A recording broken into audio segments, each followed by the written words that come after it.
هاوڕێیان ێژام کاتتان باش. ئەمە بەشی سێهەمی پرسیە ڕفراندەمە. ئەم بەشەم تەرخان کردووە بۆ تاوتوێکردنی هەندێک ڕەهەندی ڕفراندەمی ساڵی 2017 کە دیارە ڕووداوێکی زۆر گرنگە لە مێژووی نوێی گەلی کوردستان و ناوچەکەدا. خاڵێکی وەرچەرخانی واقعی و سایکۆلۆجی بوو لە مێژووی نوێی کوردستاندا. خۆ ڕەنگە ئەستەم بێت جارێکی دیکە گەلی کوردستان قەناعەتی پێ بهێنرێ خۆی لە قەرەی کامپەینێکی سەربەخۆیی دیکە بدات. جاو سەربەخۆیە هەرچیەک بووە. ئەقڵی سیاسی و فەلسەفی سەرکردایەتی کورد و گەلی کوردستانی خستە ڕوو.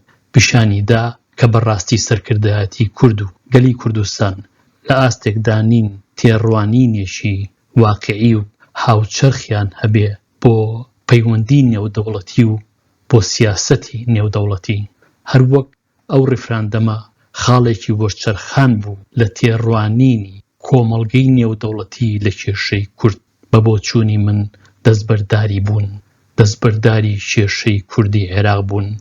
لە پرۆسەی ئەو ڕفراندەمەدا کۆمەڵگەی نێودەوڵەتی بە تایبەتی دۆستانی کورد ئەوروپا و ئەمریکا بۆیان دەرکەوت کە گەلی کوردستان هێشتا زۆریان ماوە بتوانن حکمی خۆیان بکەن لە سەردەمێکە کە سەردەمی تەبایی و سەردەمی ئینتەرنێت و سەردەمی سڕینەوەی سنوورەکانی نێودەوڵەتیە. ئەگەر کورتی بکەمەوە دەڵێم کورد پیشانیدا هێشتا لاشکەودا دەژی. بڕنەوێکی بەشانەوەیە و نەیتوانیوە بێتە دەرەوە ڕووناچی و شارستانی ببینێ. من ڕێبوار فەتاحم بایەخم زۆرتر بە بابەتی ڕۆشنبیریە.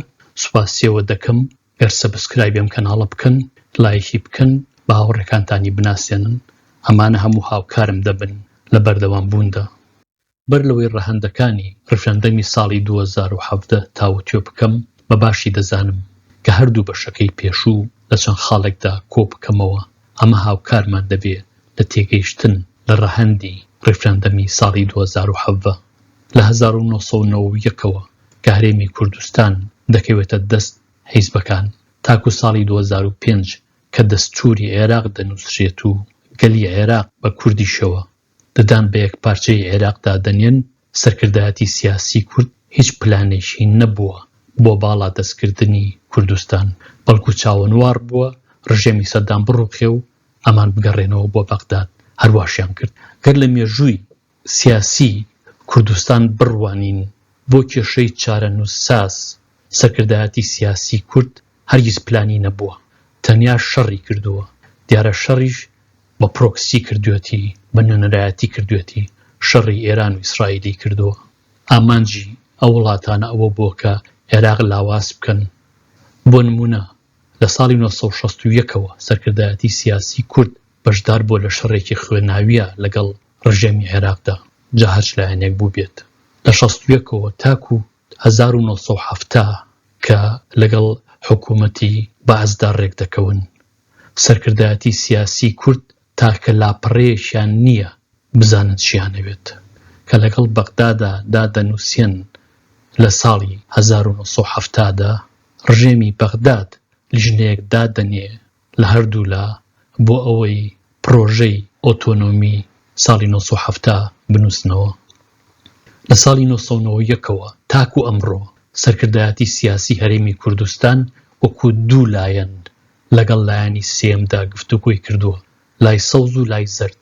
هەردووکیشیان ئامانجیان جیاواز بووە، هەردووکیشیان دوو وڵاتی جیاواز جوڵانونی.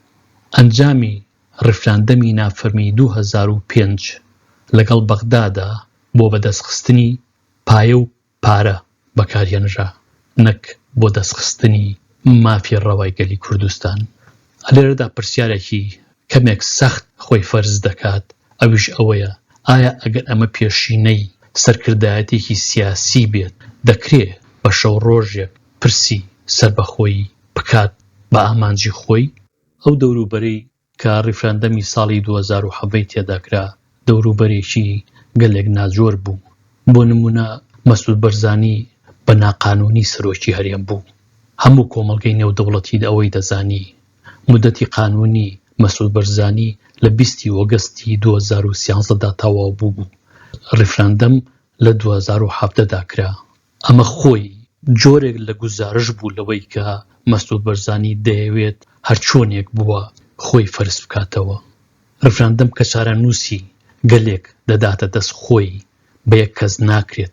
ئەم ڕیفراندەمە پرۆژەی یەک تاقە کەس بوو. ئەو تاقە کەسەش بەڕاستی پلەی فەرمی لەق بوو. هێزە کوردستانیەکان لەو کاتەدا پارتی وێشتی و گۆڕان تەبا نەبوون کە لێنێکی زۆر گەورە هەبوو لە نێوان گەل و دەسەڵاتدا. گەل وەک ئەمڕۆ بە هیچ جۆرێک لە دەسەڵات ڕازی نەبوو. ئەتوانم بڵێم حیزبە سیاسیەکانی کوردستان دەسەڵاتی مۆراڵیان لەدەستدا بوو. ئەگەر دەسەڵاتێکی سیاسی لە کێشەیەکی بەو جۆرە چارەنووسسازدا دڵ و عەقڵی گەلی لەگەڵدا نەبێت سەرکەوتوو نابێت. کێشەی داعش هێشتا گەرم بوو. یەکێک بوو لەو هۆیانەی کە کۆمەڵگەی نێودەوڵەتی داوای دەکرد ڕیفراندەمەکە بۆ ساڵێک یان دوان دوا بخرێت. گرفتێکی زۆر لەگەڵ بەغدادا هەبوو. کێشەی دیکەش زۆرن دیارە لێرە کاتم نییە بچمە ناویانەوە. بەڵام لەم دەوروبەرە نەئارامەدا ڕیفراندەم بەرقرار نابێ. لە چەند سلایدێکدا ڕای خۆم دادەڕێژم لەسەرەوەی کە ڕیفراندەم چۆن بکرا با باش بوو. هەموو ئەو حیزبانەی کە بەشدار بوون لە ڕیفراندەمدا کە هانی خەڵکیاندا بەرەو سنووقی ڕیفراندەم بچن، هیچیان لە پێڕەو و پرۆگرامی ناو خۆیاندا باڵادەستکردنی کوردستانی تێدا نییە. هەنگاوی یەکەم دەبوایە کە ئەم حیزبانە بیان نایە ئەوە بوو کە پێڕەو و پرۆگرامی خۆیان بگۆڕن. هەر هەمویان بە تایبەتی پارتی کۆنگرەیەکی بگرتایە، کۆنگرەیەکی حیزبی بگرتایە، پێڕەو و پرۆگرامی خۆی بگۆڕی با بە جۆرێک کە باڵادەستبوونی کوردستانی تێدا بوایە. دەبوایەکێتی و گۆڕانیش هەمان کۆنگرەیان بگرتایە. زەحمەتە قەناعەت بە کۆمەڵگەی نێودەوڵەتی بهێنیت گەر لە پرۆگرامی خۆتدا داوای سەربەخۆیی نەکرد بێ. ئەمە کەلێنێکی زۆر گەورە بوو لە نێوان دەسەڵات و لە نێوان حیزبدا کە دیارە لە کوردستان دەسەڵاتی حیزبە. بۆچی ئەمە گرنگ بوو؟ تەباییەک لە نێوان حیزبەکاندا دەبوو بۆ لەسەر باڵادەستبوونی کوردستان. حیزبەکان ڕەنگە هەموو تەبا بوونایە لەسەر جۆرێک لە باڵادەستبوونی کوردستان. خۆگەر ناکۆکیەکیش لە نێوان حیزبەکاندا یا لە نێوان ئەندامانی حیزبێکدا هەبوایە هەرزوو لە سەرەتادا سەری هەڵدەدا و دەکرا چارەسەر بکرێ. بەم جۆرە هەموو حیزبەکان لە چێوەیەکدا کۆدەبوونەوە بۆ باڵادەستبوونی کوردستان. ڕیفراندەم تەنیایەکێکە لە قۆناغەکانی باڵادەستبوونی گەلێک. دەکرێت بڵین ڕیفراندەم مۆری گەلە بەسەر قانونی پرۆژەی باڵادەستبوونەوە. گەل پاڵپشتی خۆی بۆ باڵادەستبوون بەیان دەکا لە ڕێی ڕیفراندەمەوە. دەنا ڕیفراندەم بە تەنیا مانایەکی نییە. ئەگەر باڵادەستبوونی گەلێک قانون بێت دەبێت دەسەڵاتی قانوندانان ئەو قانونە دابڕێژێ هەروەها دەری بکات. دەسەڵاتی قانوندانانیش تەنیا پەرلەمانە. خۆگەر سەرۆکی هەرێم لەو دەمەدا لە 2017دا شەرعیەتی هەبوایە و بە قانونیش لە پۆستەکەی خۆیدا بوایە هێشتا دەسەڵاتی نەبوو کە قانونی باڵادەستبوون دەربکات. ئەوە کاری ئەو نییە. ئەو لە دەسەڵاتی جێبەجێکردندایە، لە دەسەڵاتی قانونداناندا نییە. ئەمە خاڵێکی زۆر گرنگە. لای من ڕیفراندەم پێویستی بە دوو قانون بوو کە هەردووشی پەرلەمان دەری دەکات.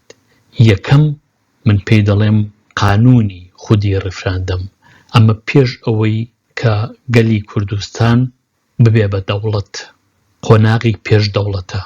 دووەم قانونیشی دیکەیە، ئەویش پرۆژەی شێوازی حکومە کە کوردستان باڵادەست بوو چۆن حکوم دەکرێت. هەردوو ئەم قانونە پێویست بوو دەربکرێن بەر لەوەی هیچ بڕیارێکی دیکە بدرێت. دیارە پرۆژەی شێوازی حکوم وەکو دەستوری کوردستان دەبوو. ڕەنگە پاش کەمێک گۆڕانکاری ئەگەر کوردستان باڵادەست ببوایە بە دەستوری کوردستان. لە کوردستاندا قانونزان و قانون ناسی وامان نییە کە شارەزا بێت لە داڕشتنی ئەم دوو قانونەدا. بۆیە پێویست بوو هاوکاری ڕێکخراوی دەرەوە وەربژیرێت. بۆ نمونە ماکس پلانک ئینستیتیوت کە دەستگایەکی ڕێزداری ئەڵمانیە دەیتوانی هاوکاری پەرلەمانی کوردستان و گەلی کوردستان بکات. زۆر دەستگای دیکەی نێودەوڵەتی هەن کە دەیانتوانی هاوکاری گەلی کوردستان بن، بەڵام کورد خۆی بڕیاریدا حساب بۆ کەس نەکات. یەکەمیان قانونی خودی باڵا دەستبوونە. ئەم قانونە کۆمەڵێک قۆناغ لە خۆ دەگرێت بە ڕێفرەندەمیشەوە. لەو دەمەوە کارا دەبێت کە پەرلەمانی کوردستان دەری دەکات هەتاکو ڕۆژی ڕێفراندەم، لە دوای ڕێفراندەمەوە کاری پێ ناکرێت. قانونێکی دیکە کارا دەبێت. بۆ نمونە ئەم قۆناغە دەکرێت 5 ساڵ بێت. لەم 5 ساڵەدا کۆمەڵێک قۆناغ دەستنیشان دەکرێت کە لە هەر یەکەیانە چەند ئامانجێک دەپێکرێ. ئەمە قۆناغی زەمینە سازیە بۆ باڵا دەستبوون کە ڕێفراندەم بەشێکە لەو. یەکێک لەو خاڵانەی کە پێویستە لە خۆی بگرێت بۆچی گەلی کوردستان دەیەوێت باڵا دەست بێت. ئایا چی لە نێوانی ساڵی 2005 و 2017دا ڕوویدا تاکو گەلی کوردستان ئەو یوتێرنە بکات، ئەو پێچە بکاتەوە؟ ئەمە هیچ جیاوازێکی نییە لەگەڵ بزنسکەی زێکدا. ئەبێ بۆ کۆمەلگای نێودەوڵەتی و بۆ عێراقیشی ڕوون بکاتەوە کە بۆچی لە 2005 نزیکەی لە سەدی گەلی کوردستان دەنگی داوە بە یەک پارچەیی خاکی عێراق، کەچی لە 2017دا تەنیا 12 ساڵ دوای ئەوە گەلی کوردستان دەیەوێت باڵا دەست بێت لە عێراق جیابێتەوە. لە لایەکی دیکەوە پێویستە گەلی کوردستان خۆی ئامادە بکات لەو 5 ساڵەدا، ئەگەر 5 ساڵ بێت، بۆ هەموو ئەو دەرفەت و گرفتانەی کە دێنە پێش. دیارە کارێکی ئاسان نییە لە ڕۆژگاری ئەمڕۆدا گەلێک باڵا دەست بێت، گەلێک پرۆژەی باڵا دەست بوونی هەبێ. دەبێت جیاوازی لە نێوان نەتەوە و گەلیشدا بکەین. نەتەوە بە مانای قەومیەتی عەرەبی، گەل بە مانای نیشنی ئینگلیزی، نیشن ستەیتی ئینگلیزی. ئەمە پرۆژەیەکی کوردی نییە، پرۆژەیەکی کوردستانیە. لە ناو کوردستانە پێکهاتەی دیکە هەن کە ئەو پێکهاتانە بەشێکی دانە بڕاون، هەم لە کورد، هەم لە خاکی کوردستان، هەم لە گەلی کوردستان. ئەم قانونە ئەو کێشەیەش تاوتوێ دەکات. ئەو لایەنانەی کە پێویستە لەگەڵیاندا گفتوگۆ بکرێ، پێویستە دەستنیشان بکرێن.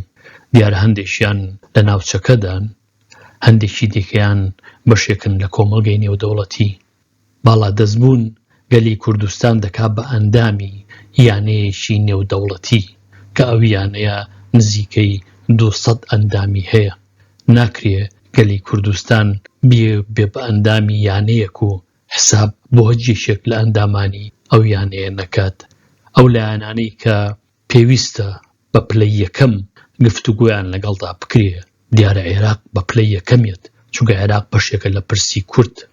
دوا دوای ئەوە ئەو دەوڵەتانە دێن کە هەم هاوکاری کورد بوون لە ساڵی 1990ەوە، هەروەها زلهێزیشن لە کۆمەڵگەی نێودەوڵەتیدا، دەتوانن کاریگەر بن لەسەر ئەو وڵاتانەی کە مەترسی لە باڵا دەستبوونی گەلی کوردستاندا دەبینن.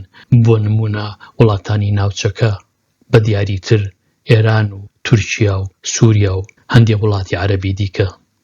هەروەک لەو قۆناغەدا پێویستە هەموو لایەنێک دڵنیا بکرێتەوە کە باڵا دەستبوونی گەلی کوردستان ئاشتی و سەقامگیری و تەبایی بۆ ناوچەکە دێنێت و لە خزمەتی کۆمەڵگای نێودەوڵەتیشدا دەبێت. ئەگەر گەلی کوردستان پەیامی ئاشتی و تەبایی و پێکەوە ژیان نەبێت، بۆچی کۆمەڵگەی نێودەوڵەتی هاوکاری بکات؟ پرسیارێکی زۆر گرنگە. ئەگەر دەسەڵات و هێزێ هەبێ بتوانی خۆ فرس بکەی، ئەوە شتێکی دیکەیە، بەڵام کورد هێزی نییە. لەبەرەوە پێویستە بەڕێی دیپلۆماسیدا جێی خۆی بکاتەوە لە کۆمەڵگەی نێودەوڵەتیدا. ئەوەی کە باسم کرد قانونی خودی باڵا دەستبوونی کوردستان بوو. ئەوەی کە باسی دەکەم قانونی شێوازی حکومە. یەکەمیان هەتاکو ڕێفراندەم کاریگەرە، دووەمیان لە دوای ڕێفراندەمەوە دەست پێ دەکات.